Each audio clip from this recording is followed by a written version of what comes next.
Nunca pensé que las palabras más crueles vendrían de la boca de mi propia hija.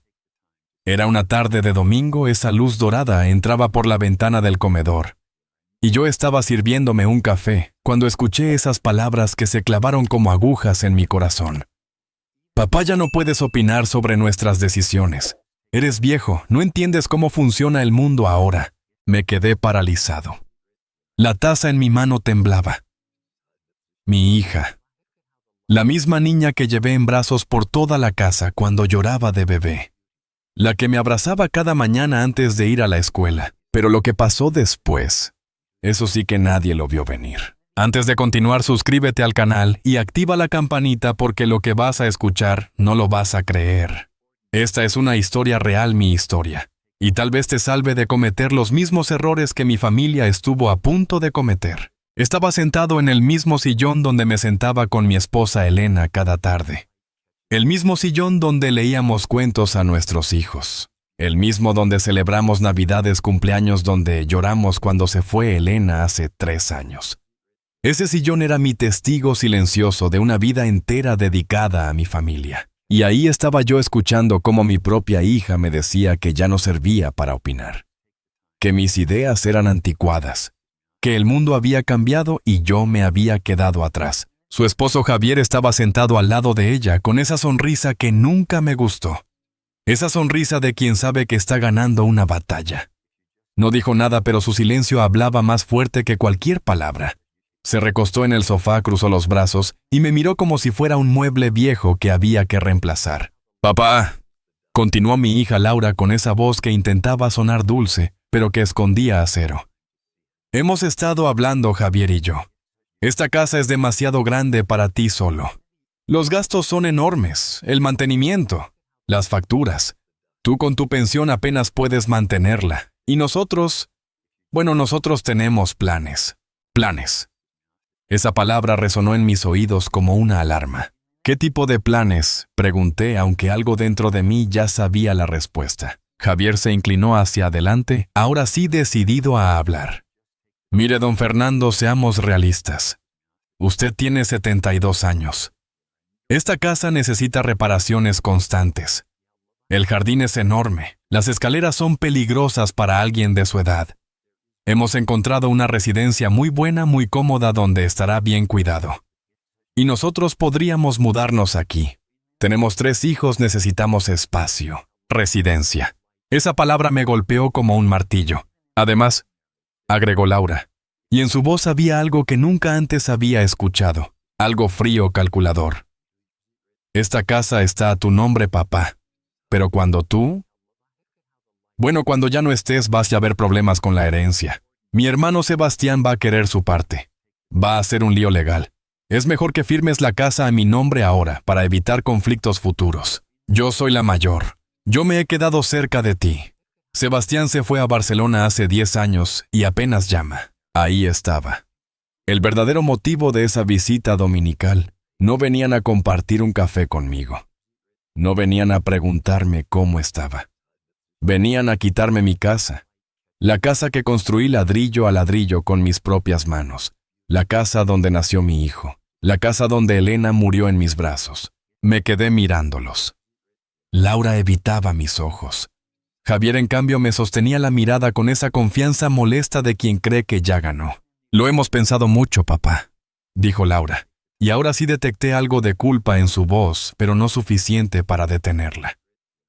«Es lo mejor para todos. Tú estarás cómodo, bien cuidado. Nosotros finalmente tendremos una casa propia decente, en un buen barrio. Los niños tendrán su propio cuarto. Es una solución perfecta. Perfecta para ellos», pensé. Pero no dije nada. Esa fue mi primera decisión inteligente ese día. No dije absolutamente nada. Tomé un sorbo de mi café que ya estaba frío, y los miré en silencio. Un silencio que duró lo que pareció una eternidad. Me llamo Fernando Gutiérrez. Tengo 72 años, aunque mi hija parece pensar que tengo 102. Nací en un pueblo pequeño de Andalucía, donde los hombres aprendíamos desde niños que la palabra dada vale más que cualquier contrato. Mi padre era carpintero. Yo heredé sus manos y su obstinación. Cuando tenía 23 años, llegué a Madrid con 200 pesetas en el bolsillo y un sueño construir algo propio. Trabajé en construcción durante 5 años ahorrando cada céntimo. Dormía en una habitación compartida con otros 4 trabajadores. Comía pan con aceite para ahorrar. Pero cada noche antes de dormir me repetía: algún día tendré mi propia casa. Conocí a Elena en una fiesta del barrio. Ella era maestra de escuela. Tenía una sonrisa que iluminaba cualquier habitación y una paciencia infinita, algo que necesitaría mucho conmigo. Nos casamos en el 78 en una ceremonia pequeña pero hermosa. Elena llevaba el vestido de su madre arreglado por ella misma. Yo llevaba el único traje que tenía prestado por mi hermano. No teníamos nada, pero teníamos todo. Durante 10 años ahorramos juntos. Elena trabajaba de maestra, yo había conseguido un puesto estable como encargado de obra. Cada mes depositábamos nuestros ahorros en una cuenta conjunta. Nunca comprábamos nada innecesario, nada de lujos, nada de caprichos. Teníamos un objetivo: nuestra propia casa. En el 88 nació Laura.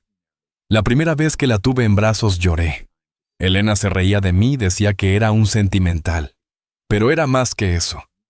Era responsabilidad. Era propósito. Era amor en su forma más pura. Cuando Laura tenía 2 años, finalmente compramos el terreno. Era un lote pequeño en las afueras, pero era nuestro. Y allí, con mis propias manos, con la ayuda de algunos compañeros de trabajo, los fines de semana construimos nuestra casa. Ladrillo por ladrillo. Ventana por ventana. Recuerdo cada momento de esa construcción. El sudor, el cansancio, las manos llenas de ampollas. Pero también recuerdo la satisfacción. Cada pared que levantaba era un pedazo de mi alma. Cada teja que colocaba era una promesa a mi familia: aquí estarán seguros. 4 años después nació Sebastián. Ya teníamos casa propia. Ya teníamos raíces.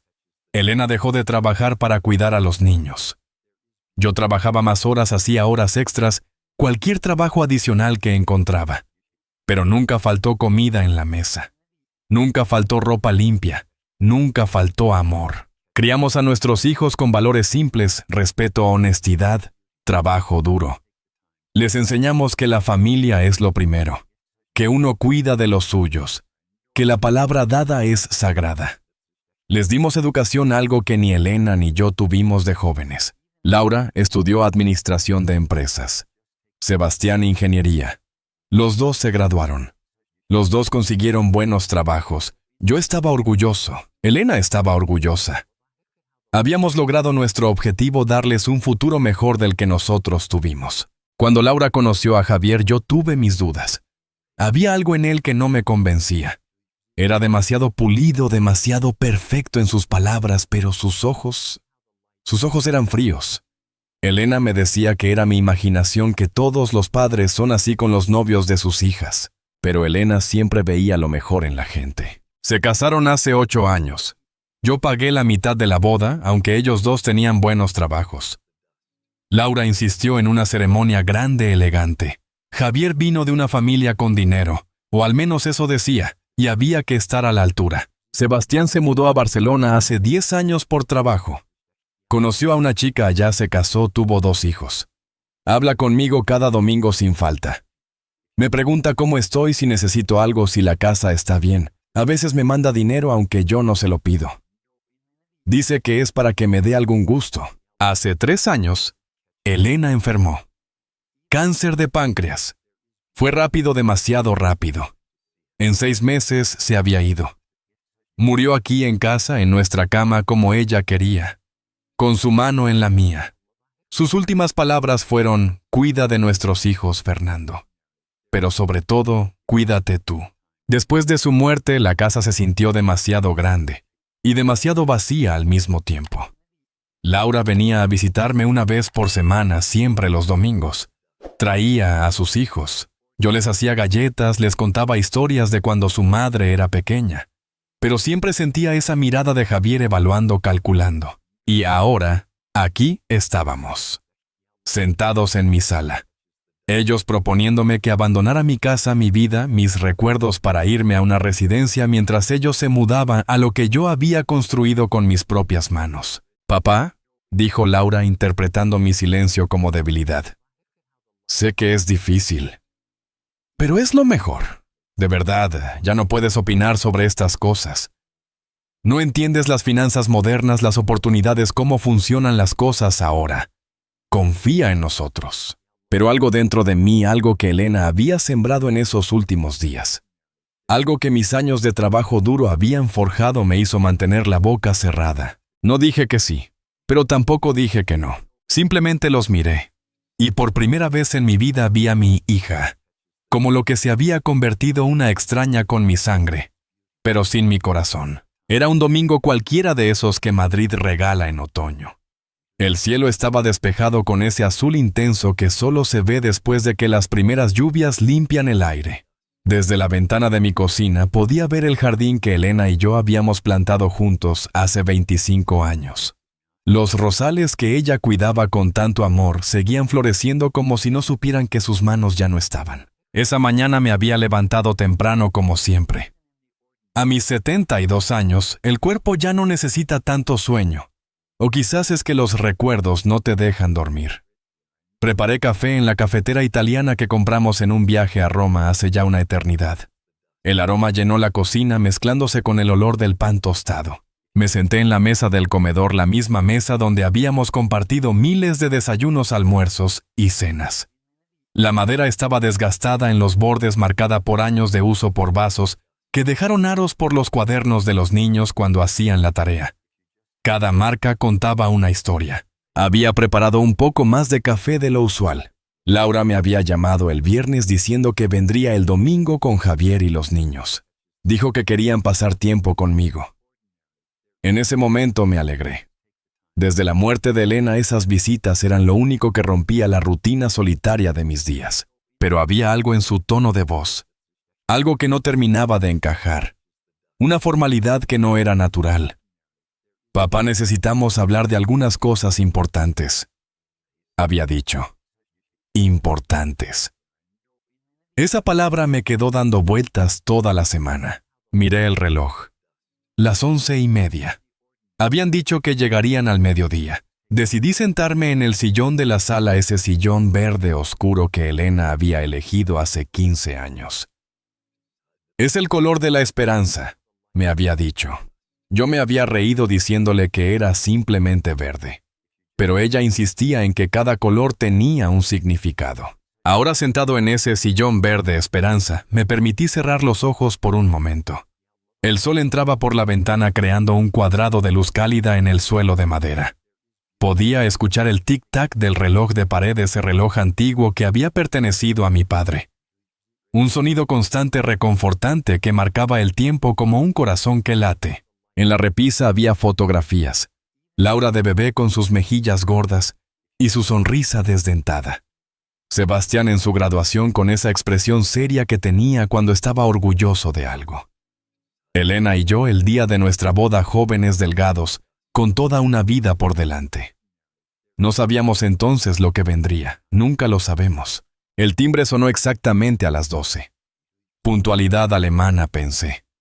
Javier era obsesivo con los horarios. Me levanté del sillón sintiendo el peso de mis años en las rodillas. Caminé hasta la puerta, respiré hondo y abrí.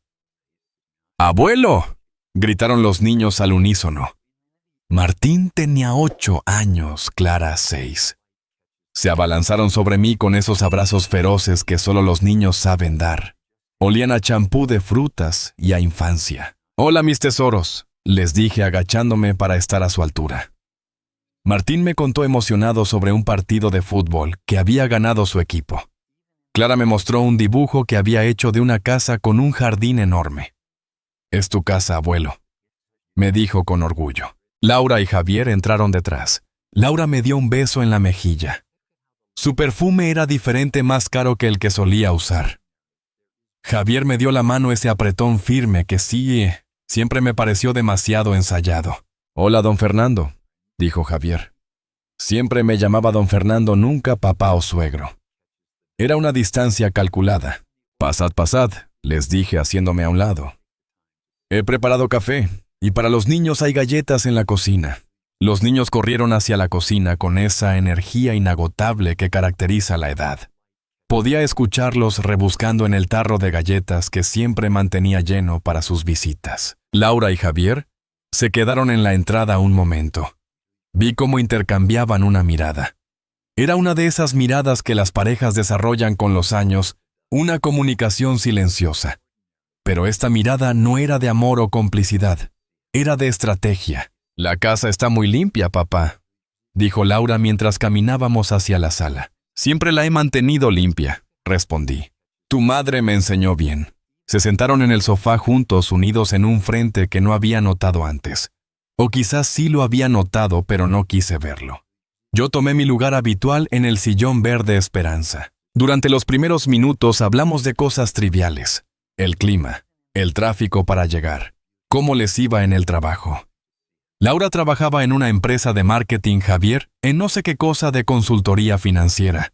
Hablaban con términos que yo no entendía completamente. Proyecciones, inversiones, oportunidades de mercado. Los niños iban y venían mostrándome sus juguetes pidiéndome que jugara con ellos. Después, campeones, les decía, dejad que el abuelo hable con vuestros padres primero. Fue Martín quien inconscientemente cambió la atmósfera. Mamá dice que vamos a vivir en una casa más grande. Soltó de repente con esa inocencia brutal de los niños. El silencio que siguió fue denso. Laura miró a Javier. Javier miró su reloj. Yo simplemente miré a mi nieta. «Mis nieto». «Ah, sí», dije manteniendo mi voz neutral. «¿Y dónde está esa casa?» Laura se aclaró la garganta. «Martín, ve a jugar con tu hermana al jardín. Los mayores necesitamos hablar». Los niños salieron ajenos a la tensión que comenzaba a llenar la habitación como una niebla espesa. Los vi a través de la ventana corriendo entre los rosales riendo. Tan inocentes, tan ajenos a las maquinaciones de los adultos. Laura se inclinó hacia adelante con las manos juntas. Ese gesto lo conocía. Lo hacía desde niña cuando iba a pedir algo grande. Un juguete caro. Permiso para salir hasta tarde. Dinero extra. «Papá», comenzó y en esa sola palabra ya sentí el peso de lo que vendría. Javier sacó su teléfono. Me mostró fotos de lo que parecía una residencia. Edificio moderno, jardines cuidados, gente mayor sonriendo en las imágenes promocionales. «Es el Residencial San José», explicó con esa voz de vendedor que había perfeccionado en su trabajo. «Tiene atención médica 24 horas, actividades recreativas, comedor con menús supervisados por nutricionistas. Es de lo mejor que hay en Madrid». Miré las fotos sin decir nada. Gente mayor jugando a las cartas, gente mayor haciendo gimnasia suave, gente mayor que había sido convencida o forzada a abandonar sus hogares. «Papá, sé que amas esta casa», continuó Laura, y ahora su voz tenía ese tono condescendiente que usan los adultos con los niños o con los ancianos. «Pero tienes que ser realista. Eres mayor. Las escaleras son peligrosas. El jardín es demasiado trabajo. ¿Y si te caes? ¿Y si te pasa algo y no hay nadie aquí para ayudarte?» Cada palabra era una puñalada disfrazada de preocupación. «En la residencia estarías seguro», agregó Javier, «rodeado de gente de tu edad, con profesionales que saben cuidar a personas mayores. Y nosotros podríamos visitarte cada semana, como si fuera un deber, una obligación, no familia». Dejé que siguieran hablando. Dejé que desplegaran todos sus argumentos preparados. La casa era demasiado grande. Los gastos eran excesivos. Mi pensión no alcanzaba. Ellos podrían ayudarme mejor si vendían la casa, o mejor aún si la pasaban a nombre de Laura, para evitar problemas futuros con herencias. Ahí estaba. La verdadera razón. Siempre se trata de la herencia. Mientras hablaban, mi mente voló a un domingo de hace 30 años. Laura tenía 7 años. Había roto accidentalmente un jarrón que Elena adoraba. Vino a mí llorando asustada pensando que la castigaríamos severamente. Me arrodillé frente a ella, sequé sus lágrimas y le dije: «Laura, los objetos se pueden reemplazar. Las personas no. Un jarrón roto no es nada comparado con tu honestidad al decirme la verdad. Eso es lo que importa». Ella me había abrazado tan fuerte ese día. ¿Dónde estaba esa niña ahora? ¿Cuándo se había convertido en esta mujer que me miraba como si fuera un problema a resolver? ¿Y Sebastián?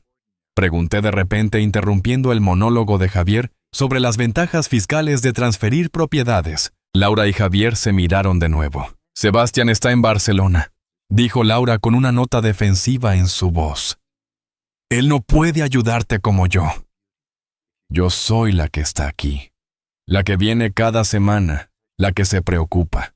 Pero yo sabía la verdad. Sebastián llamaba cada domingo, me preguntaba por mi salud, por mis necesidades. Me había ofrecido mudarme con él y su familia en Barcelona. Papá, aquí hay espacio. Los niños te adorarían tenerlos cerca, me había dicho más de una vez, pero yo siempre rechazaba. Esta era mi casa. Aquí estaba Elena. Aquí estaban mis recuerdos. La conversación continuó. Laura insistía. Javier mostraba más fotos, más números, más argumentos lógicos. Decían que ya habían visitado la residencia, que había una habitación disponible, que solo necesitaban mi firma en algunos papeles. Papeles, siempre papeles. Miré por la ventana hacia el jardín. Los rosales de Elena se mecían con la brisa. Los niños habían encontrado una pelota y jugaban. El sol comenzaba su descenso pintando el cielo de naranjas y rosas. Era un domingo cualquiera, o al menos había comenzado como tal, pero algo en el aire había cambiado. Algo en mi interior había comenzado a despertar. No era enojo todavía. Era algo más frío, más calculado. Era la claridad que viene cuando finalmente ves las cosas como son, y no como quieres que sean. Necesito pensarlo, dije finalmente. Laura abrió la boca para protestar, pero Javier le puso una mano en el brazo. Él era más inteligente. Sabía que presionar demasiado podía ser contraproducente. Por supuesto, don Fernando, dijo con esa sonrisa que nunca llegaba a sus ojos. Es una decisión importante. Tómese su tiempo, pero no demasiado tiempo. La habitación en la residencia no va a estar disponible para siempre. Una amenaza velada envuelta en preocupación falsa. Se quedaron 1 hora más. Comieron galletas. Bebieron café. Los niños volvieron del jardín con las mejillas sonrojadas y hierba en los zapatos. Hablamos de cosas sin importancia, pero la conversación real flotaba sobre nosotros como una nube oscura. Cuando finalmente se fueron con besos en la mejilla y promesas de volver pronto, cerré la puerta y me quedé de pie en el pasillo. La casa estaba en silencio otra vez, pero era un silencio diferente, cargado, expectante. Caminé hasta mi sillón verde esperanza y me senté. El cuadrado de sol ya no estaba. La tarde había dado paso a la noche, y en esa noche, algo dentro de mí comenzó a cambiar. Pasaron 3 días. 3 días en los que no pude dormir bien. Me despertaba a las 3 de la mañana con el corazón acelerado, repitiendo en mi mente cada palabra de esa conversación. Cada gesto. Cada mirada. El miércoles por la noche Laura volvió. Sola esta vez. Sin Javier. Sin los niños. Eso ya me pareció extraño. Laura nunca venía entre semana. Tenía su trabajo, sus responsabilidades. Pero ahí estaba tocando el timbre a las 8 de la noche. Abrí la puerta y la encontré con una carpeta bajo el brazo. Una carpeta azul de esas oficiales. Mi estómago se contrajo. «Hola, papá», me dijo dándome un beso rápido en la mejilla. «¿Puedo pasar? Necesitamos terminar esa conversación del domingo». La dejé pasar. Fuimos a la cocina, esta vez no a la sala. Algo en mí necesitaba la luz brillante de los fluorescentes, no la intimidad cálida del sillón verde. Se sentó a la mesa y abrió la carpeta. Había papeles, muchos papeles. Los extendió frente a mí como si fuera una presentación de negocios. «Papá, he estado haciendo números». Comenzó señalando una hoja llena de cifras. «Tus gastos mensuales son insostenibles. La luz, el agua, el gas, el impuesto de la propiedad, el seguro. Todo junto son más de 1,000 euros al mes. Tu pensión es de 1,300. Solo te quedan 300 euros para comida, medicinas, imprevistos. No es suficiente». Escuché en silencio. Ella continuó.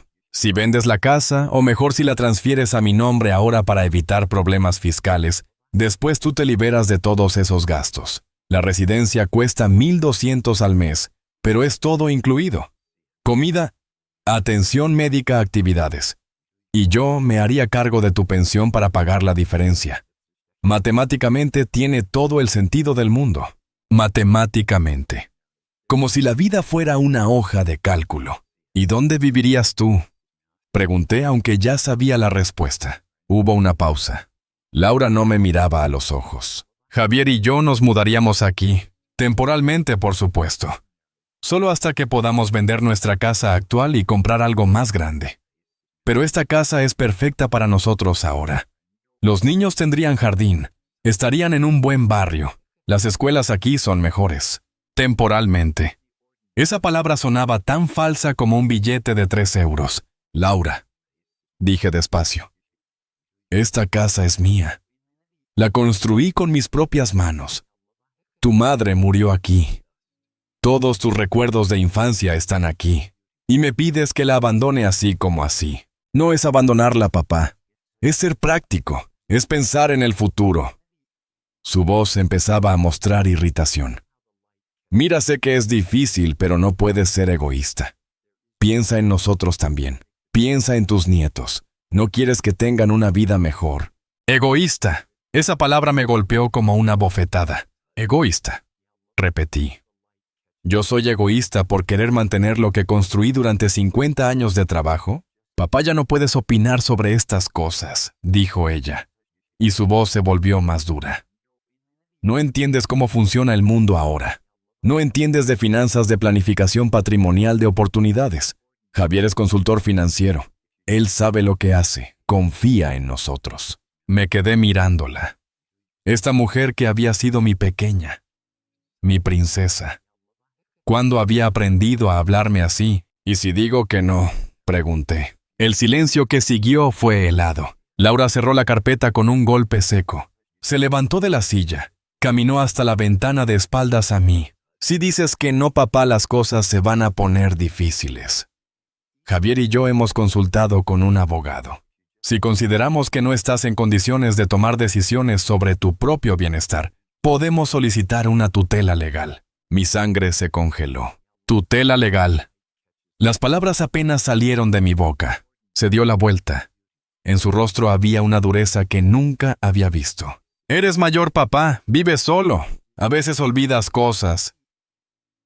El otro día me dijiste que no recordabas si habías tomado tu medicamento para la presión. Eso se puede usar. Se puede argumentar que necesitas supervisión. Y si un juez determina que no estás capacitado para manejar tus propios asuntos, alguien más tendrá que hacerlo. Yo, por ejemplo, era una amenaza. Directa. Sin disfraces. ¿Me estás amenazando? Pregunté, sintiendo cómo la rabia comenzaba a hervir en mi pecho. No te estoy amenazando. Te estoy diciendo la realidad. Papá, esto va a pasar de una forma o de otra. Puedes cooperar y hacer las cosas fáciles para todos, o puedes resistirte y hacer que sea un proceso largo y doloroso. Pero el resultado será el mismo. Me levanté de la silla. Mis manos temblaban no de miedo, sino de una furia que no había sentido en décadas. ¡Fuera!, dije con voz baja pero firme. ¡Sal de mi casa! Papá, he dicho que salgas de mi casa. ¡Ahora! Laura recogió su carpeta.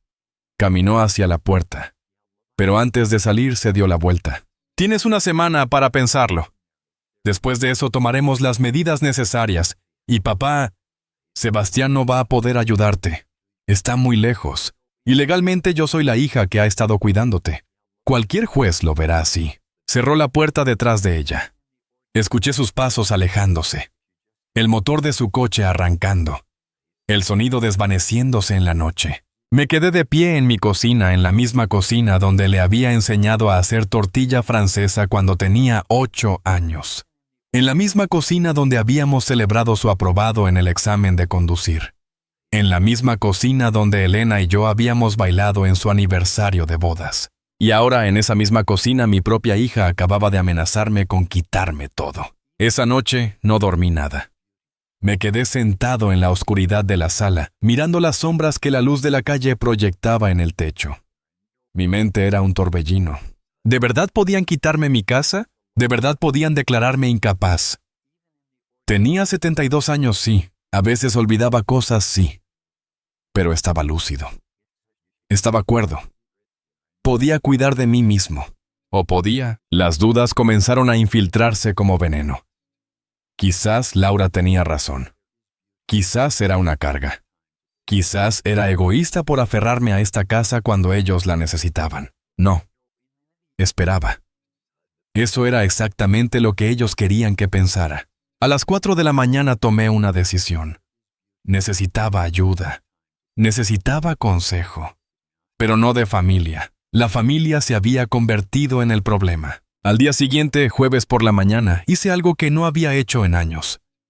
Llamé a mi antiguo jefe Antonio Ruiz. Nos habíamos mantenido en contacto esporádicamente después de mi jubilación. Él era 10 años mayor que yo, ahora tenía 82, pero seguía siendo afilado como un cuchillo. Fernando, qué sorpresa, me dijo cuando contestó. Todo bien. Antonio, necesito hablar contigo. Es urgente. Nos encontramos en un café cerca de mi casa. Antonio llegó apoyado en un bastón, pero con la misma mirada penetrante de siempre. Nos sentamos en una mesa del fondo, pedimos cafés y le conté todo. Lo escuchó sin interrumpir. Cuando terminé, se quedó callado un largo momento removiendo su café con la cucharilla. Fernando, dijo finalmente, tu hija está jugando un juego muy peligroso y muy sucio. Pero puede hacerlo. ¿Puede conseguir esa tutela? Puede intentarlo. Pero no es fácil. Necesitaría pruebas de que realmente no puedes cuidar de ti mismo. Evaluaciones médicas, testimonios. No es algo que un juez conceda a la ligera. Respiré un poco más tranquilo. Pero Antonio no había terminado. Sin embargo, continuó. El proceso mismo puede ser devastador. Es público. Es humillante. Y aunque no gane, puede hacerte la vida imposible. La pregunta es, ¿por qué está haciendo esto? Por la casa. Quieren la casa. Antonio negó con la cabeza. No es solo la casa, Fernando. Es control. Es poder. He visto esto antes. Hijos que ven a sus padres mayores no como personas, sino como activos a gestionar. Sus palabras me dolieron porque sabía que eran ciertas. ¿Qué hago?, pregunté. ¿Confías en tu otro hijo, Sebastián? Con mi vida. Llámalo, cuéntale todo, y luego consigue un abogado. No cualquier abogado. Uno que se especialice en derecho de familia y protección de personas mayores. Tengo el nombre de uno. Es bueno. Es caro, pero es bueno. Me dio una tarjeta. Abogado Manuel Cortés. Derecho de familia y tutelas. Y Fernando, agregó Antonio poniéndose serio. Si vas a pelear, tienes que estar preparado para ir hasta el final. Esto va a ponerse feo. Va a doler. Pero no puedes mostrar debilidad, porque eso es exactamente lo que están esperando. Esa tarde, llamé a Sebastián. Eran las 6 de la tarde, sabía que ya habría terminado su jornada laboral. Contestó al segundo tono. Papá, ¿qué tal? No es domingo, ¿pasó algo? Y entonces se me quebró la voz. No pude evitarlo. Todo lo que había estado conteniendo durante días salió de golpe. Sebastián, tu hermana. Ella quiere... No pude terminar la frase. Comencé a llorar. Un hombre de 72 años llorando como un niño. Papá, tranquilo, respira. Dime qué pasa. ¿Es Laura? ¿Qué hizo? Le conté todo. Cada detalle. Cada palabra. Cada amenaza. El silencio al otro lado de la línea fue largo. Cuando finalmente habló, la voz de Sebastián temblaba de rabia. Esa maldita... Perdón, papá, pero no puedo creer que Laura esté haciendo esto. Tutela legal. ¿En serio, babocas? Sebastián, tengo miedo. ¿Y si puede hacerlo? ¿Y si pierdo todo? No vas a perder nada, papá, te lo prometo. Mañana mismo pido días en el trabajo y voy para allá. Y vamos a solucionar esto. Juntos. Pero tu trabajo, tu familia. Tú eres mi familia, papá. Tú eres mi prioridad. Además, Ana ya me estaba diciendo que deberíamos visitarte más seguido. Los niños te extrañan. Esas palabras me reconfortaron más de lo que puedo expresar. Hay algo más, le dije. He conseguido el nombre de un abogado. Pero es caro, Sebastián. No sé si pueda... Papá, no te preocupes por el dinero, lo que sea necesario. Vamos a contratar al mejor abogado que encontremos y vamos a proteger lo que es tuyo. Lo que construiste, lo que mamá y tú soñaron. Después de colgar me sentí diferente. Seguía asustado, sí. Seguía dolido, sí.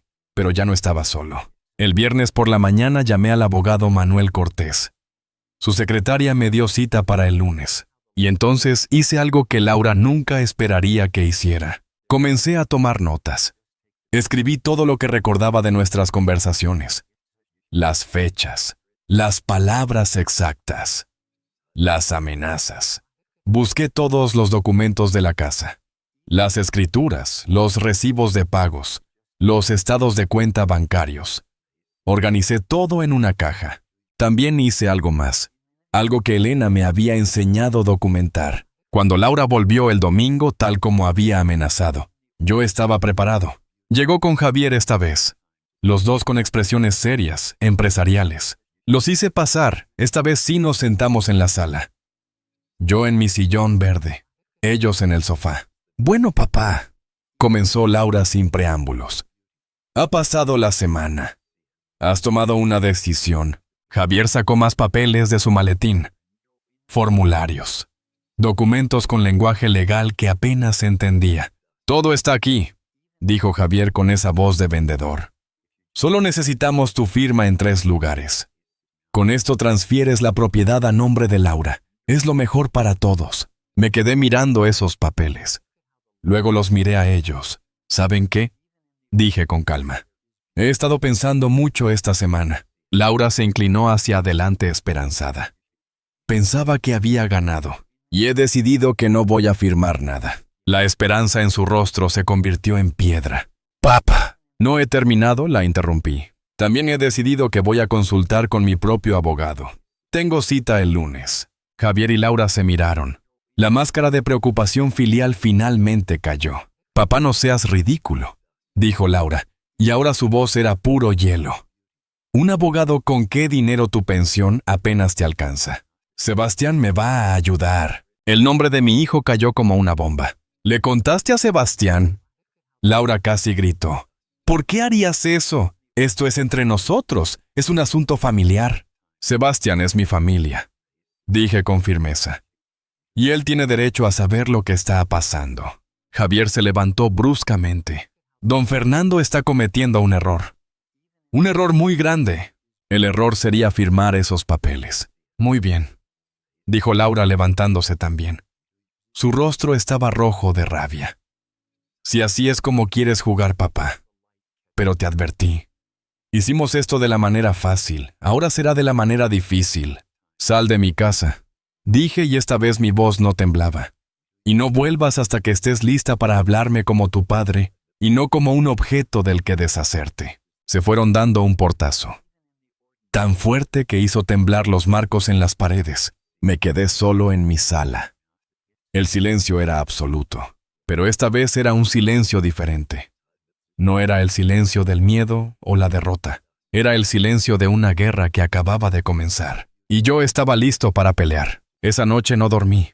Ni siquiera lo intenté. Me quedé sentado en la oscuridad de mi habitación en el borde de la cama que Elena y yo habíamos compartido durante 40 años. La cama donde nacieron mis hijos. La cama donde Elena respiró por última vez. Las palabras de Laura resonaban en mi cabeza como un disco rayado. Una y otra vez.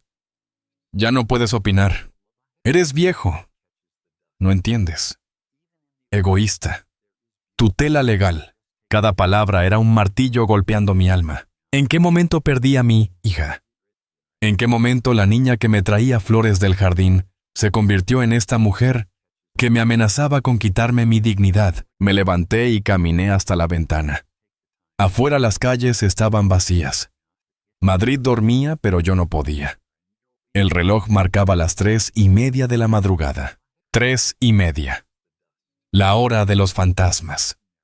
La hora en que los pensamientos oscuros se vuelven más oscuros todavía. Me pregunté si Laura tendría razón, si de verdad era un viejo tonto aferrándose a algo que ya no podía mantener. Si de verdad estaba siendo egoísta, miré mis manos. Manos arrugadas manchadas por el sol y los años. Manos que habían construido esta casa ladrillo por ladrillo. Manos que habían sostenido a mis hijos cuando eran bebés. Manos que habían acariciado el rostro de Elena mientras moría. Estas manos eran inútiles ahora. Todo lo que había hecho, todo lo que había construido, todo lo que había sido, ya no valía nada. Volví a sentarme en la cama. Sentí el peso de mis 72 años como nunca antes lo había sentido. No en el cuerpo, en el alma. Cerré los ojos y la vi. Elena, con su vestido floreado, con su sonrisa que iluminaba cualquier habitación oscura. ¿Qué hago, mi amor?, susurré en la oscuridad. ¿Qué hago? Pero Elena no respondió. Los muertos nunca responden. Solo nos dejan con nuestras preguntas y nuestro dolor. Pensé en todas las veces que había sacrificado algo por mis hijos. Las vacaciones que nunca tomé para ahorrar dinero para sus estudios. Las horas extras que trabajé para comprarles bicicletas, libros, ropa. Las noches sin dormir cuando estaban enfermos. Los sueños que dejé atrás para que ellos pudieran perseguir los suyos. ¿Y para qué? Para que mi propia hija me mirara como si fuera basura que había que tirar. El dolor en mi pecho no era físico. Era algo más profundo, más oscuro. Era la herida que solo puede hacer alguien a quien amas con todo tu corazón. Me levanté de nuevo. Caminé por la casa. Cada habitación era un recuerdo. Cada rincón era una historia. En la cocina recordé las mañanas preparando el desayuno para Elena. Ella siempre bajaba despeinada con sueño, pero sonriendo. «Buenos días, amor mío», me decía. Todos los días, sin falta. En el comedor recordé las cenas familiares. Laura y Sebastián discutiendo sobre tonterías de hermanos. Elena mediando. Yo sonriendo en silencio pensando, esto es la felicidad, esto es todo lo que necesito. En la sala recordé las Navidades. El árbol que decorábamos juntos. Los regalos envueltos con papel barato pero con amor infinito. Las risas. Los abrazos. Cada habitación era un fantasma de lo que había sido. De lo que nunca volvería a ser. Subí las escaleras. Cada escalón crujía. Escaleras peligrosas, había dicho Laura. Como si yo no las hubiera subido y bajado miles de veces en 50 años. Entré en la habitación que había sido de Laura. Todavía quedaban algunos de sus pósters en las paredes. Cantantes que le gustaban de adolescente. Actores que adoraba. Sueños de juventud pegados con cinta adhesiva. Me senté en su antigua cama. La colcha todavía era rosa como ella la había querido. «Papá, quiero mi cuarto todo rosa». Había insistido cuando tenía 10 años. Y yo lo pinté de rosa. Porque eso es lo que hacen los padres. Hacen realidad los sueños de sus hijos. ¿Y qué hacen los hijos? Aparentemente destruyen los sueños de sus padres. Una lágrima rodó por mi mejilla. Luego otra. Y otra más. No lloré haciendo ruido. Fue un llanto silencioso de esos que duelen más porque se quedan atascados en la garganta. De esos que te ahogan desde dentro. ¿Qué hice mal, Elena?, pregunté al vacío. ¿Dónde me equivoqué? Repasé mentalmente toda la vida de Laura. Había sido muy permisivo, muy estricto. Le di demasiado. Le di muy poco. Pensé en su boda. Había gastado los ahorros de 3 años para darle la ceremonia que quería. Elena me había dicho que era demasiado, que Laura debía entender que no éramos ricos. Pero yo insistí. Es nuestra única hija mujer, le dije. Merece tener el día de sus sueños. Y ahora esa misma hija me amenazaba con quitarme mi casa, mi vida, mi dignidad. Me levanté de la cama rosa y salí de la habitación. No podía estar allí más tiempo. Los recuerdos eran demasiado dolorosos. Bajé de nuevo las escaleras peligrosas. Volví a la cocina. Preparé café aunque era de madrugada. Necesitaba hacer algo con mis manos, algo normal, algo que me anclara a la realidad. Mientras el café goteaba, miré por la ventana hacia el jardín. Los rosales de Elena eran sombras oscuras en la noche, pero yo sabía que estaban ahí. Siempre estaban ahí. Los rosales necesitan cuidado, me había dicho Elena poco antes de morir. Prométeme que los cuidarás, que no los dejarás morir. Te lo prometo, le había dicho sosteniendo su mano frágil, y había mantenido esa promesa. Cada semana sin falta cuidaba esos rosales. Los podaba, los regaba, les quitaba las malas hierbas, les hablaba como Elena solía hacer. Y si Laura se salía con la suya, ¿cuidaría ella esos rosales o los arrancaría para hacer un patio más moderno? El café terminó de prepararse. Serví una taza, negro sin azúcar. Así lo tomaba Elena. Así lo había empezado a tomar yo después de que ella murió. Era una forma de mantenerla cerca. Me senté a la mesa de la cocina. La misma mesa donde habíamos desayunado miles de veces. La misma mesa donde los niños hacían la tarea, mientras Elena preparaba la cena. La misma mesa donde firmé los papeles de la hipoteca hace 50 años. Con manos temblorosas pero esperanzadas. Puse mis manos sobre la madera gastada, cerré los ojos. Y entonces en ese momento de quietud absoluta, en ese momento de dolor puro, algo cambió dentro de mí. No fue algo dramático. No fue un rayo de luz ni una revelación divina. Fue algo más sutil, más profundo. Fue claridad. Abrí los ojos. Miré a mi alrededor. Esta cocina, esta casa, esta vida, no era solo mía. Era el legado de Elena. Era el fruto de nuestro trabajo juntos. Era la prueba física de que nuestro amor había significado algo. Y nadie, ni siquiera mi propia hija, tenía derecho a quitármelo. La tristeza que había sentido comenzó a transformarse. No desapareció. Todavía estaba allí pesada como una piedra en mi pecho. Pero junto a ella, creció algo más fuerte. Determinación. Me levanté de la mesa, lavé la taza de café. Miré el reloj, las 5 de la mañana. En unas horas amanecería. Subí a mi habitación. Esta vez no me senté en el borde de la cama. Me acosté, cerré los ojos. Y por primera vez en días dormí. No fue un sueño profundo. Fue inquieto, lleno de sueños fragmentados. Pero fue sueño al fin. Me desperté a las 8. Sábado por la mañana. El sol entraba por la ventana creando patrones de luz en el suelo. Me duché. Me afeité. Me vestí con cuidado. Pantalones limpios. Camisa planchada. Como si me estuviera preparando para una batalla. Porque de eso se trataba, no una batalla. Bajé a la cocina. Preparé un desayuno completo. Huevos, tostadas, café, zumo de naranja. No porque tuviera hambre, sino porque necesitaba demostrarme a mí mismo que podía, que era capaz, que no era el viejo inútil que Laura parecía pensar. Mientras comía hice una lista de todo lo que necesitaba hacer. 1. Llamar a Sebastián y confirmar su llegada. 2. Organizar todos los documentos para la reunión con el abogado el lunes. 3. Ir al banco y revisar mis cuentas. 4. Hacer copias de todo. De todas las escrituras, recibos, papeles importantes. 5. Pensar. Planear. No reaccionar emocionalmente.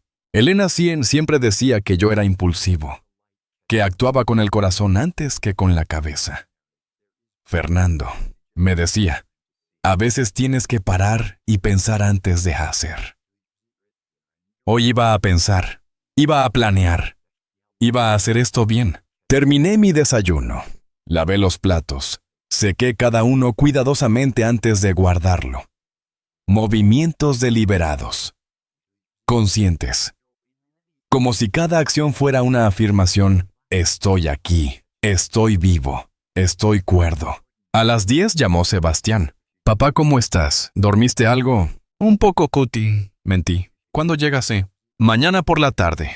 He conseguido billetes en el AVE. Ana viene conmigo. Los niños se quedan con su abuela. No quiero causar problemas. Papá, ya basta. No estás causando problemas. Laura está causando problemas. Tú eres la víctima aquí. Y vamos a solucionar esto. Juntos. Esa palabra. Juntos. Me reconfortó más de lo que puedo expresar. Sebastián, tengo miedo. admití. Y fue un alivio decirlo en voz alta. Lo sé, papá, yo también tengo miedo, pero el miedo no nos va a paralizar. Vamos a usar ese miedo. Vamos a convertirlo en fuerza. Después de colgarme, quedé un momento con el teléfono en la mano. Mi hijo, mi buen hijo, viniendo a rescatarme como yo lo había rescatado tantas veces cuando era niño. Las tornas habían cambiado. Ahora yo era el que necesitaba rescate, pero no me avergonzaba de eso. Porque así es la vida.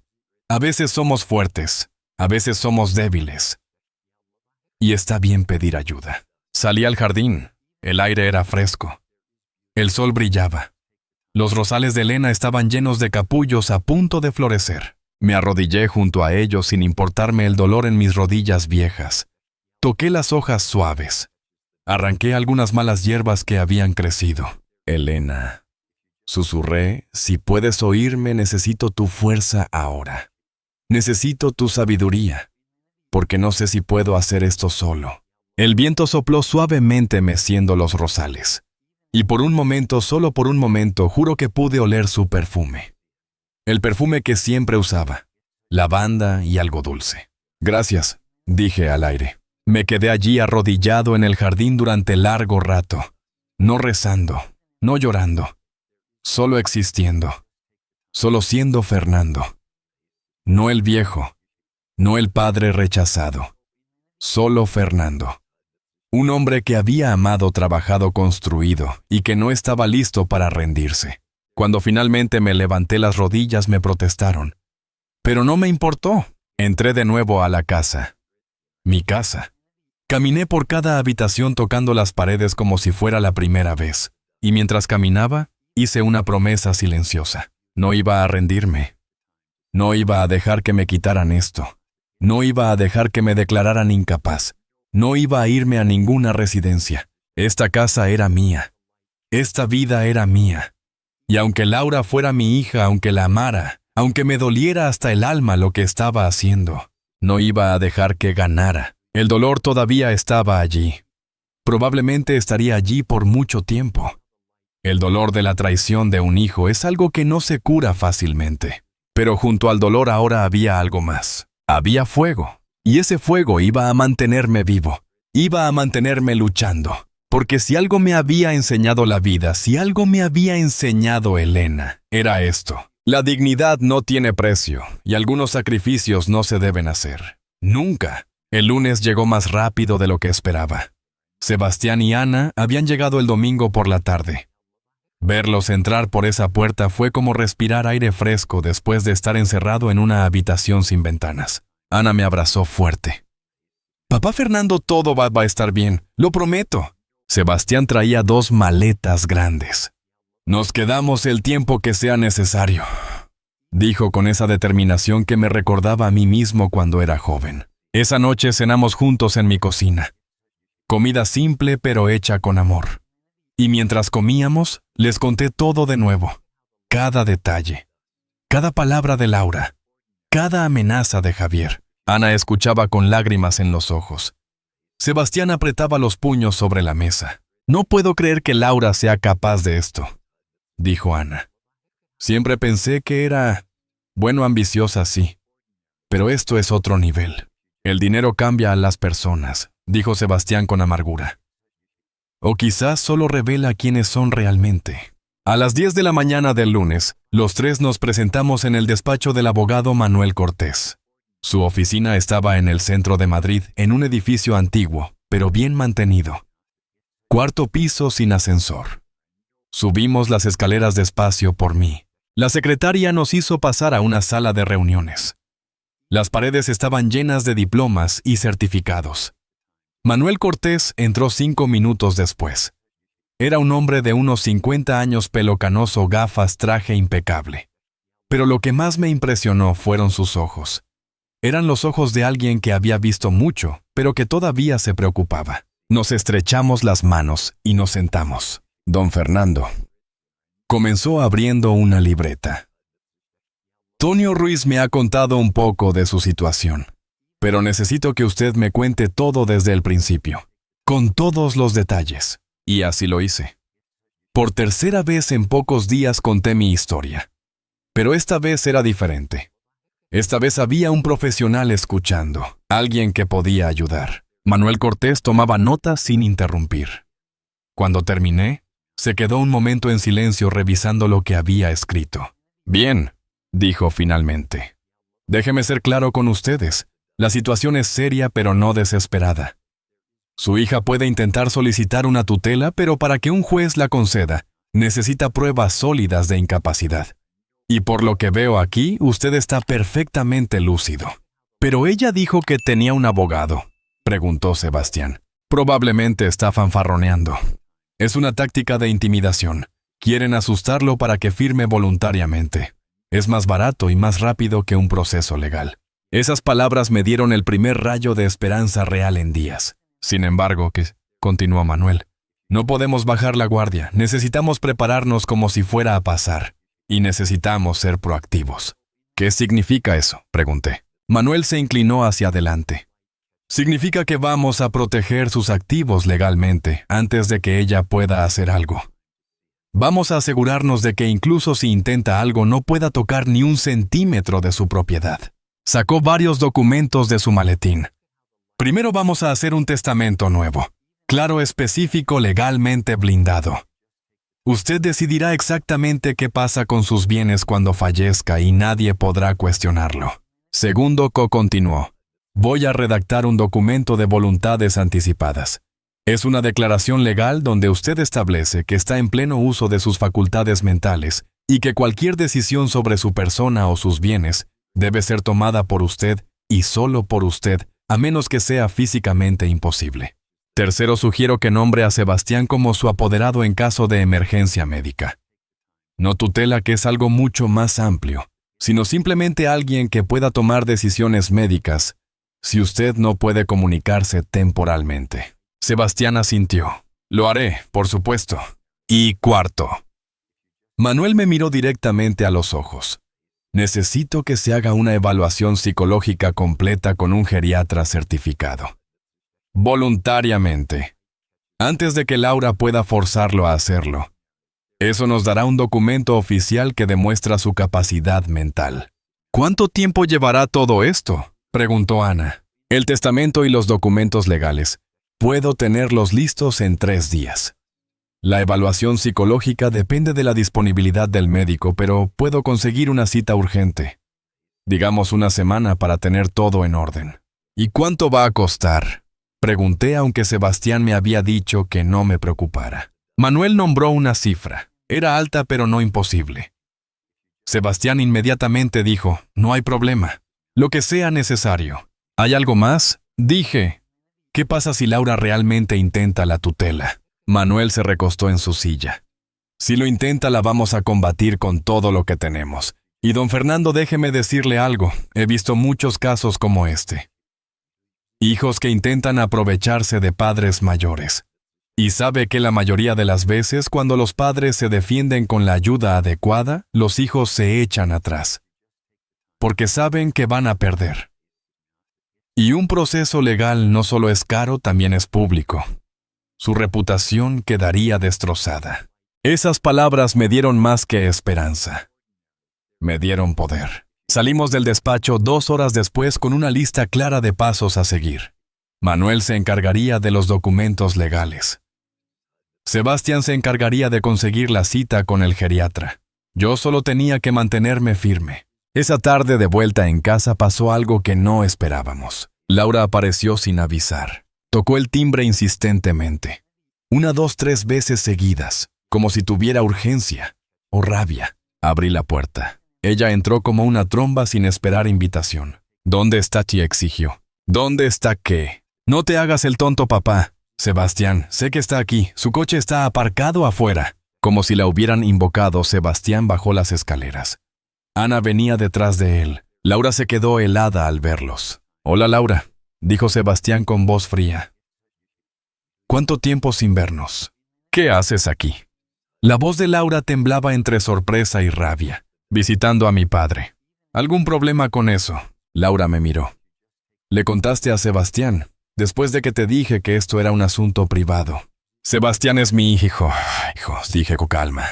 Tiene derecho a saber lo que está pasando. Esto no es asunto suyo. Él vive en Barcelona. Yo soy la que está aquí. La que cuida de papá. Cuidar. Sebastián casi escupió la palabra. Llamas cuidar a amenazarlo con quitarle su casa. A hablar de tutela legal. La cara de Laura se puso roja. Eso está sacado de contexto. Yo solo quiero lo mejor para papá. No, dijo Sebastián dando un paso hacia ella. Quieres lo mejor para ti. Quieres la casa. Admítelo. Claro que quiero la casa. Tenemos derecho, Javier, y yo hemos estado esperando años. Papá está viejo solo. ¿Para qué necesita tanto espacio? Nosotros tenemos 3 hijos. El silencio que siguió fue absoluto. Laura se dio cuenta de lo que acababa de decir. Intentó retractarse. No quise decir eso de esa manera. Pero lo dijiste, dije yo con voz tranquila. Demasiado tranquila. Finalmente dijiste la verdad. Has estado esperando años. Esperando a que muera. A que me vuelva tan débil que no pueda defenderme. Papá no es así. Sal de mi casa, Laura. Papá, por favor, solo escucha. He dicho que salgas, ahora. Pero Laura no se movió. En cambio, sacó su teléfono. Está bien, si así es como van a ser las cosas. Voy a llamar a mi abogado ahora mismo. Vamos a proceder con la tutela. Y cuando un juez vea que has envenenado a Sebastián contra mí, que estás tomando decisiones irracionales, que necesitas ayuda. Llama, dije simplemente. Eso la detuvo. Me miró con sorpresa. Que llames a tu abogado. Adelante. Porque yo ya llamé al mío. Vi cómo el color abandonaba su rostro. Estuve esta mañana en el despacho de Manuel Cortés, especialista en Derecho de Familia y Protección de Personas Mayores. Ya estamos preparando todos los documentos necesarios. Testamento nuevo, voluntades anticipadas. Y voy a hacerme una evaluación psicológica completa que va a demostrar que estoy perfectamente capacitado para tomar mis propias decisiones. Laura miraba entre Sebastián y yo incrédula. Además, continuó Sebastián, voy a quedarme aquí el tiempo que sea necesario. Y si intentas cualquier cosa en absoluto, no solo te vamos a combatir legalmente. Vamos a hacer que todo esto se sepa. Tu trabajo, tus amigos, tus vecinos. Todos van a saber exactamente qué tipo de hija eres. Están locos. Laura tartamudeó. Papá Sebastián te está manipulando. ¿No lo ves? ¿Lo único que veo? Dije. Es que durante 3 años después de la muerte de tu madre pensé que tus visitas eran por amor. Por preocupación, pero solo estabas vigilando. Esperando. Calculando cuándo sería el mejor momento para atacar. Eso no es cierto. No lo es. Entonces, explícame por qué el primer domingo que vienes con algo importante que hablar es para pedirme que abandone mi casa. Explícame las amenazas, la presión, el chantaje emocional. Laura abrió la boca, pero no salió ninguna palabra. Por primera vez no tenía respuesta. Vete, Laura, dije. Y esta vez mi voz no era de enojo. Era algo peor. Era decepción. Vete y piensa bien qué es lo que realmente quieres. Porque si sigues por este camino no solo vas a perder la casa, vas a perderme a mí. Algo en esas últimas palabras la golpeó. Vi lágrimas en sus ojos, pero no supe si eran de arrepentimiento o simplemente de frustración por no salirse con la suya. Se dio la vuelta y salió. Esta vez sin dar un portazo.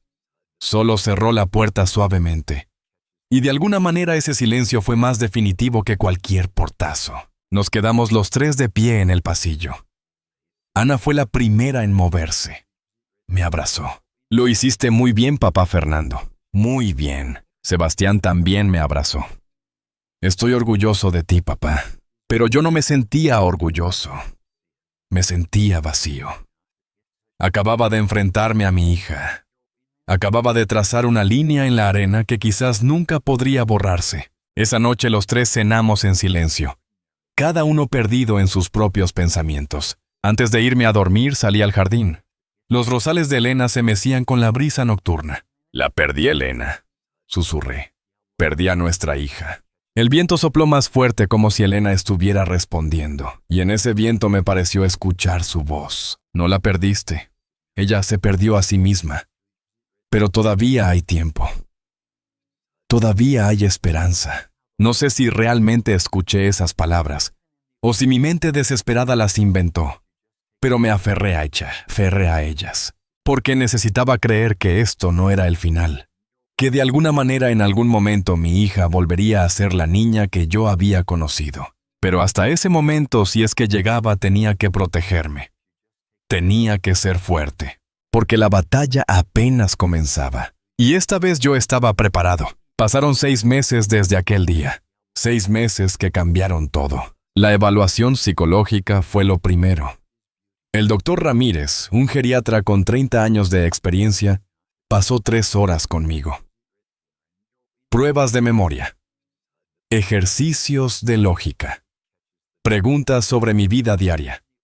Al final su informe fue claro. El señor Fernando Gutiérrez se encuentra en pleno uso de sus facultades mentales. No presenta signos de deterioro cognitivo significativo. Es completamente capaz de tomar decisiones sobre su persona y sus bienes. Ese documento se convirtió en mi escudo. Manuel Cortés trabajó rápido. En 2 semanas teníamos todo listo. Un testamento nuevo cristalino en su claridad. La casa quedaría para Sebastián. Parte de mis ahorros irían a una fundación en nombre de Elena para ayudar a mujeres con cáncer. A Laura le dejaba una cantidad simbólica, 1,000 euros. No por crueldad, sino para demostrar que no la había olvidado en el testamento, que había sido una decisión consciente. Si no la incluyes, para nada, explicó Manuel. Podría alegar que te olvidaste de ella por deterioro mental. Pero si le dejas algo, aunque sea poco, demuestra que tomaste una decisión deliberada. La lógica legal podía ser fría, pero era necesaria. Laura nunca llamó a su supuesto abogado. Sebastián tenía razón, había sido un farol. Una amenaza vacía para asustarme. Cuando vio que no funcionaba, que yo tenía ayuda profesional, que no estaba solo, simplemente desapareció. No volvió a visitarme. No llamó. No envió mensajes. Era como si yo hubiera muerto para ella. O quizás ella había muerto para mí. Los primeros días esa ausencia dolía. Me despertaba pensando que ese sería el día en que llamaría. Pediría perdón, diría que había sido un terrible error. Pero ese día nunca llegó. Sebastián se quedó conmigo 3 semanas. Luego volvió a Barcelona, pero llamaba todos los días. A veces, 2 veces al día. ¿Comiste bien? ¿Tomaste tus medicinas? ¿Necesitas algo? Era irónico. Laura había dicho que yo necesitaba supervisión, que estaba solo, que era peligroso. Y resultó que lo único peligroso había sido ella. 1 mes después del enfrentamiento recibí una carta certificada. Era de Javier. La abrí con manos temblorosas esperando amenazas legales. Pero no era eso. Era una carta de disculpa. Bueno, algo parecido. Don Fernando. Decía: lamento profundamente los malentendidos recientes. Laura y yo estábamos genuinamente preocupados por su bienestar. Quizás nos expresamos mal. Quizás fuimos demasiado insistentes. No era nuestra intención hacerle sentir presionado o amenazado. Esperamos que con el tiempo pueda perdonarnos y podamos reconstruir la relación familiar. Leí esa carta 3 veces. Cada palabra estaba cuidadosamente elegida. Malentendidos. Nos expresamos mal. Nunca una admisión real de culpa. Nunca un lo siento sincero. Era la carta de alguien que había perdido y ahora intentaba salvar las apariencias. Quizás para que los vecinos no hablaran. Quizás para que sus amigos no supieran la verdad. No respondí. ¿Qué podría haber dicho? 2 meses después, en una tarde de primavera, estaba podando los rosales de Elena cuando escuché la puerta del jardín abrirse. Levanté la vista, era Laura. Venía sola. Sin Javier, sin los niños. Con los ojos rojos como si hubiera llorado. Nos miramos en silencio durante lo que pareció una eternidad. «Hola, papá», dijo finalmente con voz pequeña. «Hola, Laura». Otro silencio. Incómodo. Pesado. «Los rosales se ven hermosos», dijo ella. «Tu madre estaría orgullosa». Se mordió el labio. Vi que luchaba contra las lágrimas. Papá, yo vine a disculparme. Me enderecé dejando las tijeras de podar en el suelo. ¿Disculparte? Sí, por todo, por lo que dije, por lo que intenté hacer. Tenías razón. Me perdí. Perdí de vista lo que realmente importa. Quería creerle. Dios sabe cuánto quería creerle. Pero algo en mí se había roto. La confianza una vez destruida no se repara fácilmente. ¿Qué pasó, Laura?, pregunté. ¿Qué te hizo cambiar de opinión? ¿Fue porque te quedaste sin opciones legales? ¿O realmente te diste cuenta de lo que estabas haciendo? Ella se sentó en el banco del jardín, el mismo donde Elena solía sentarse a leer. Yo me senté a su lado manteniendo una distancia prudente. Al principio, comenzó ella, mirando sus manos. Me convencí de que estaba haciendo lo correcto. Javier decía que era lo mejor para todos. Que tú estarías más seguro, que nosotros necesitábamos el espacio. Y yo lo creí. O quise creerlo. Hizo una pausa. Una lágrima rodó por su mejilla. Pero después de ese último día cuando Sebastián estaba aquí, cuando vi tu cara, papá, vi miedo en tus ojos. Miedo de mí. De tu propia hija, y eso me destrozó. No fue de inmediato, continuó. Me tomó semanas. Primero estaba enojada. Enojada contigo por resistirte. Enojada con Sebastián por meterse. Pero lentamente comencé a verlo. A ver lo que realmente estaba haciendo. Tuve pesadillas, confesó. Soñaba con mamá. Ella me miraba con decepción. Me preguntaba, ¿esto es lo que te enseñé? Así es como cuidas a tu padre. Cerré los ojos. Elena. Siempre Elena guiándonos incluso desde más allá. Javier y yo hemos estado yendo a terapia, dijo Laura. De pareja. Y en una de las sesiones la terapeuta me preguntó por qué necesitaba tanto esa casa. Y no pude responder. No pude darle una razón real más allá de querer. El querer no es malo, dije suavemente. Todos queremos cosas, pero no a costa de la dignidad de otra persona. Lo sé, susurró. Lo sé ahora. Nos quedamos en silencio. Los rosales de Elena se mecían con la brisa. Una abeja zumbaba de flor en flor. La vida continuaba indiferente a nuestro drama humano. No espero que me perdones, dijo Laura. No sé si yo podría perdonarme en tu lugar. Solo quería que supieras que lo siento. De verdad. Y que entiendo si no quieres volver a verme. Miré a mi hija. Vi a la mujer que había tratado de quitarme todo. Pero también vi a la niña que había sido. A la adolescente que lloraba en mi hombro cuando su primer novio la dejó. A la joven que me abrazó con fuerza el día de su boda. Laura, dije finalmente, no sé si puedo perdonarte completamente. No ahora. Quizás nunca del todo. Lo que hiciste, lo que intentaste hacer, dejó cicatrices. Pero eres mi hija y una parte de mí siempre te va a querer. Ella sollozó abiertamente ahora. Pero si continué con firmeza, las cosas no pueden volver a ser como antes. El testamento está hecho. Los documentos están firmados. Mi abogado tiene instrucciones claras. Esta casa será para Sebastián cuando yo muera. Y esa decisión no va a cambiar. No vine por eso, dijo rápidamente. No vine a pedir nada. Solo vine a decirte que lo siento. Entonces acepto tu disculpa. Pero Laura, la confianza se construye con acciones, no con palabras. Si realmente lo sientes, si realmente has cambiado, el tiempo lo demostrará. Ella asintió secándose las lágrimas.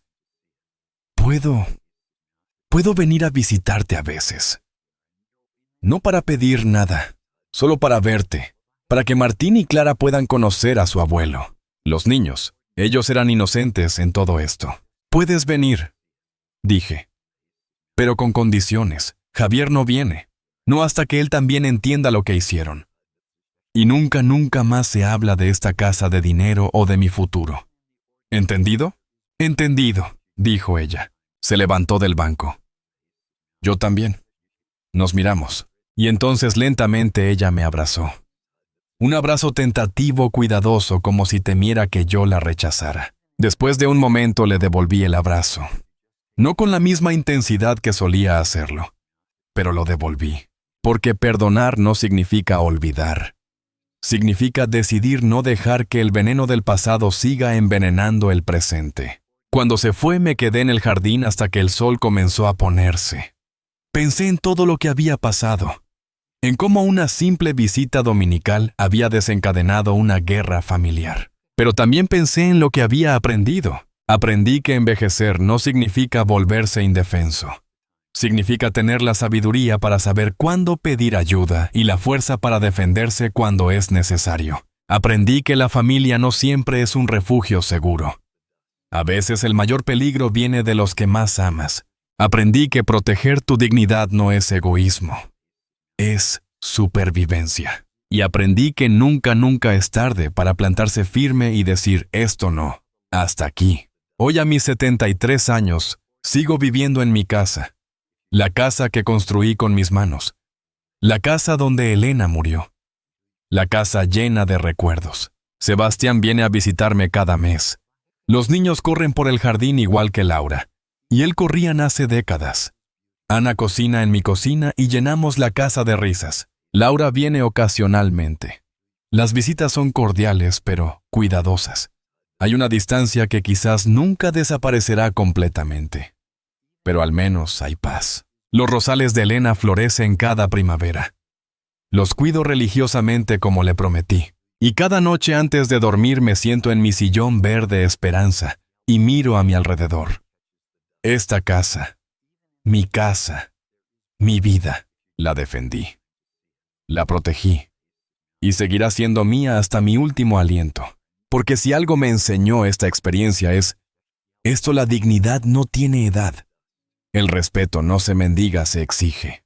Y nunca, absolutamente nunca, dejes que nadie te haga sentir que por ser mayor, eres menos. Somos mayores, sí, pero no somos tontos, no somos débiles. Y no somos descartables. Somos sobrevivientes, somos guerreros. Y esta es nuestra historia. Si mi historia te tocó el corazón, déjame un comentario con un corazón azul. Me gustaría saber desde qué ciudad me estás escuchando. Desde Madrid, España, te envío un abrazo fuerte. ¿Has vivido algo similar? ¿Conoces a alguien que esté pasando por esto? No estás solo. Nunca estás solo. Mi consejo, si me permites dártelo, es protege lo tuyo antes de que sea demasiado tarde. Habla con un abogado especializado en protección de personas mayores. Haz un testamento claro. Documenta todo. Y sobre todo no tengas miedo de defender lo que es tuyo. La casa que construyes con tu vida, con tu trabajo, con tu amor, no es solo ladrillos y cemento. Es tu legado. Es tu historia. Es tu dignidad. Y nadie, absolutamente nadie, tiene derecho a quitártela. Comparte esta historia con alguien que necesite escucharla. Con ese padre mayor que vive solo. Con esa madre que está siendo presionada por sus hijos. Con esa persona que necesita saber que defenderse no es egoísmo. Porque todos merecemos envejecer con dignidad. Todos merecemos ser tratados con respeto. Todos merecemos vivir nuestros últimos años en paz. Y si alguien intenta quitarte eso, recuerda mi historia. Recuerda que puedes plantarte firme, que puedes decir no, que puedes ganar. Porque la edad trae arrugas al rostro, sí, pero también trae sabiduría al corazón. Y esa sabiduría es tu arma más poderosa. Gracias por escucharme. Gracias por permitirme compartir mi historia contigo. Que Dios te bendiga y proteja a ti y a los tuyos. Con cariño. Fernando Gutiérrez, 73 años, Madrid, España.